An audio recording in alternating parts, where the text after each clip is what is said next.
ಸಚಿವ ಎಸ್ ಅಂಗಾರರಿಂದ ಸರ್ಕಾರಿ ಮಾದರಿ ಹಿರಿಯ ಪ್ರಾಥಮಿಕ ಶಾಲೆ ಯರ್ಮಾಳು ತೆಂಕದ ನೂತನ ಶಾಲಾ ಕೊಠಡಿ ಉದ್ಘಾಟನೆ. ಸರ್ಕಾರಿ ಮಾದರಿ ಹಿರಿಯ ಪ್ರಾಥಮಿಕ ಶಾಲೆ ಯರ್ಮಾಳು ತೆಂಕ ಇಲ್ಲಿನ ನೂತನ ಇಂಗ್ಲಿಷ್ ಭಾಷಾ ಕಲಿಕಾ ಕೊಠಡಿಯ ಉದ್ಘಾಟನೆಯನ್ನು ಬಂದರು ಮತ್ತು ಮೀನುಗಾರಿಕಾ ಸಚಿವರು ಉಡುಪಿ ಜಿಲ್ಲಾ ಉಸ್ತುವಾರಿ ಸಚಿವರಾದ ಎಸ್ ಅಂಗಾರ ಉದ್ಘಾಟಿಸಿದರು. ಈ ಸಂದರ್ಭದಲ್ಲಿ ಮಾತನಾಡಿದ ಅವರು, ಊರಿನ ಶಾಲೆಯನ್ನು ಕಳೆದುಕೊಂಡಾಗ ಮತ್ತೆ ಪಡೆದುಕೊಳ್ಳುವುದು ಕಷ್ಟ. ಶಾಲೆಯನ್ನು ಉಳಿಸುವ ಪ್ರಯತ್ನ ಮಾಡಬೇಕು. ಗುಣಮಟ್ಟದ ಶಿಕ್ಷಣವನ್ನು ನೀಡಬೇಕಾದರೆ ತರಗತಿವಾರು ವಿಷಯವಾರು ಶಿಕ್ಷಕರು ಇರಬೇಕು. ಅದು ಆಗದಾಗ ಗುಣಮಟ್ಟದ ಶಿಕ್ಷಣ ಸಾಧ್ಯವಾಗದು ಎಂದರು. ಇಚ್ಛಾಶಕ್ತಿ ನಮ್ಮ ಊರಿನ ಶಾಲೆ ಎಂಬ ಅಭಿಮಾನ ಇದ್ದರೆ ನಮ್ಮ ಶಾಲೆಗೆ ನಾವೇ ಸೌಲಭ್ಯಗಳನ್ನು ಹೊಂದಿಸಲು ಸಾಧ್ಯ. ಅಂದಿನ ಜನರ ಮನಸ್ಥಿತಿ ಸಮಾಜಕ್ಕಾಗಿ ನೀಡಬೇಕೆಂಬ ಭಾವನೆ ಇತ್ತು. ಆದರೆ ಈಗ ಸರ್ಕಾರ ನೀಡಬೇಕೆಂಬ ಭಾವನೆ ಇದೆ. ಸ್ವಾತಂತ್ರ್ಯ ಬಂದಾಗಿದೆ. ಕೊಟ್ಟಂತಹ ಸ್ವಾತಂತ್ರ್ಯ ಉಳಿಸಬೇಕಾದರೆ ನಮ್ಮಲ್ಲಿ ದೇಶಭಕ್ತಿ ಇರಬೇಕು ಎಂದರು.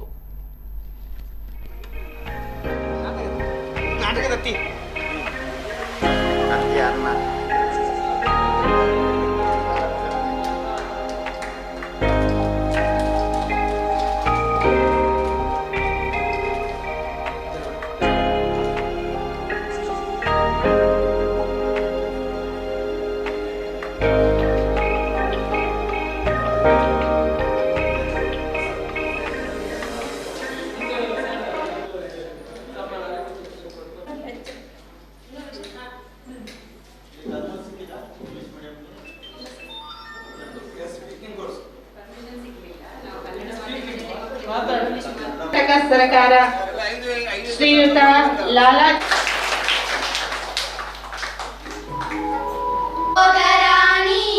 ಏಕದಂತ ಅಂಬಾಸುತರರಥ ವಿಘ್ನೇಶ್ವರ ಲಂಬೋದರಾಣಿ ಏಕದಂತ ಅಂಬಾಸುತರರಥ ವಿಘ್ನೇಶ್ವರ ತ್ರಿಲೋಕ ನಟನೆ ತ್ರಿನೇತ್ರ ಸುತನೆ ತ್ರಿಲೋಕ ನಟನೆ ತ್ರಿನೇತ್ರ ಕಟ್ಟಡವನ್ನ ಇವತ್ತು ಉದ್ಘಾಟನೆ ಮಾಡಿದ್ದೇವೆ.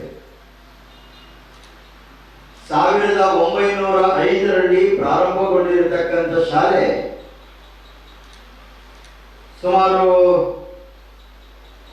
117 ವರ್ಷವನ್ನು ತಲುಪಿದೆ. ಈಗ ಗಣನೀಯವಾಗಿ ವಿದ್ಯಾರ್ಥಿಗಳ ಸಂಖ್ಯೆ ಭಾರಿ ಕಡಿಮೆ ಕೂಡ ಆಗಿದೆ. ಈ ಕಡಿಮೆ ಆಗಿರತಕ್ಕಂಥ ಈ ಶಾಲೆಯನ್ನ ಉಳಿಸಿಕೊಳ್ಳುವಂತ ಒಂದು ಹೊಣೆಗಾರಿಕೆ ನಮ್ಮೆಲ್ಲರ ಮೇಲೆ ಇದೆ.